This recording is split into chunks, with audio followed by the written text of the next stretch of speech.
আসসালামু আলাইকুম। সবাই কেমন আছেন? আশা করি ভালো আছেন। আজ আপনাদের মাঝে নতুন একটা ভিডিও নিয়ে হাজির হয়েছি। আজ দেখতে থাকুন।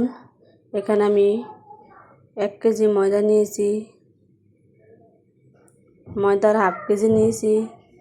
এখন আমি তেল দিয়ে একটা বাটির মধ্যে ময়দা নিয়েছি, তেল দিয়ে এখন এই যে দেখেন ভালোভাবে মাখিয়ে নিয়েছি। হালকা কুসুম পানি দিয়ে অল্প অল্প করে মাখিয়ে নিতেছি। ময়দাগুলো অল্প অল্প করে পানি দিয়ে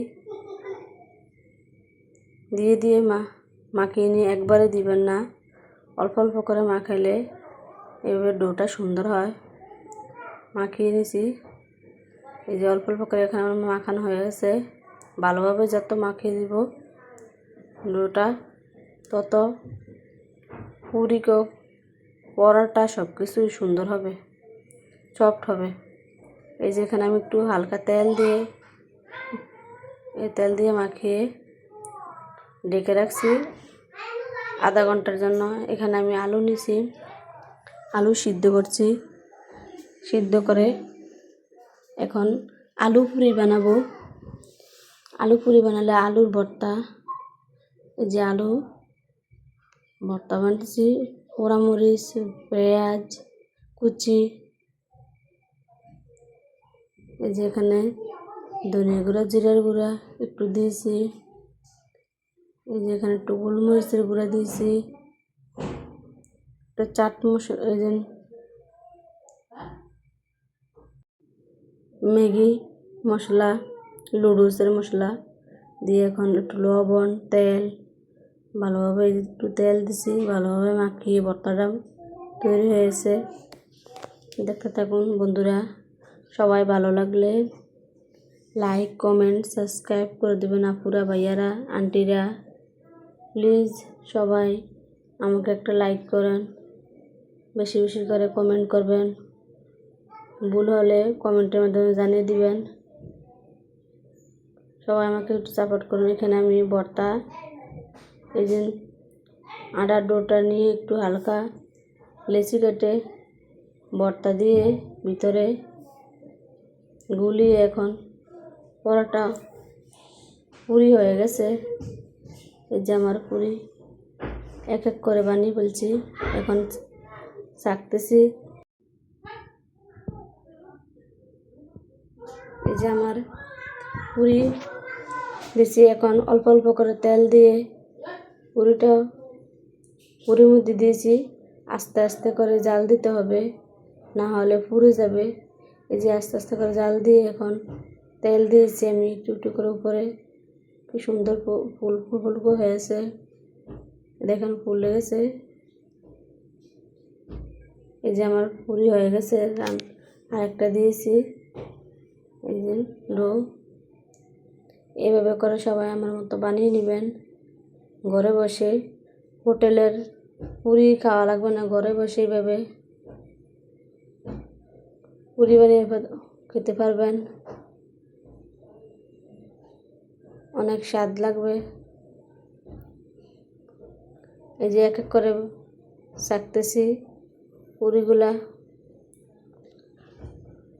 তো বন্ধুরা সবাই দেখতে থাকুন।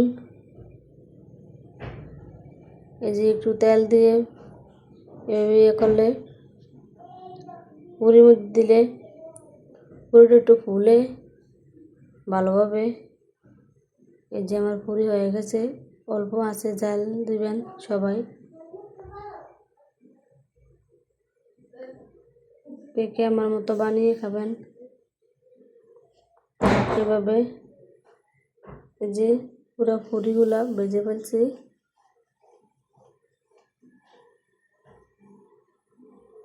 সবাই এক একটা এখন, এই যে এখন সবাই আমার বাচ্চারা সবাই আমরা খেতেছি। দেখেন কত সুন্দর নরম হয়েছে সস দিয়ে।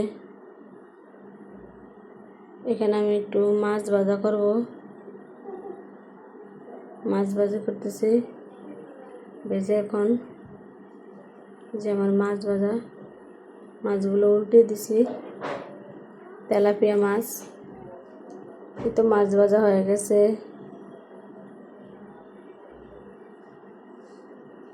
এক এক করে মাছগুলো ভেজে নিছি।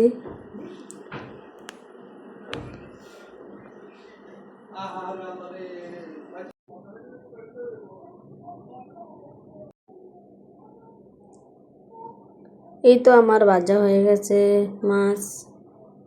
এখন আমি উঠিয়ে নেব। এখন আলু দিয়ে টমেটো দিয়ে আজকে যে টমেটো আলাদা রাখছি, আলু আলাদা করছি ছোটো ছোটো করে। এখানে আদা রসুন পেঁয়াজ বাটা একবারে তেল দিয়েছি, দিয়ে এখন লবণ পরিমাণ মতন, হলুদ 2 চামচ হলুদ দিয়েছি, মরিচ লাল মরিচ বাটা দিয়েছি। এই যে এখানে সবগুলো মশলা দিয়ে নাড়াচাড়া করে এখন কষিয়ে নিব ভালোভাবে। এই দেখেন কষানো হয়ে গেছে আমার কিছুক্ষণ। এখন আমি আলুগুলা দিয়ে প্রথম কষিয়ে নিব। এই যে আলুগুলা দিয়ে এখন কষিয়ে নিব ভালোভাবে। আলুগুলা সিদ্ধ হলে তারপরে টমেটো দিব।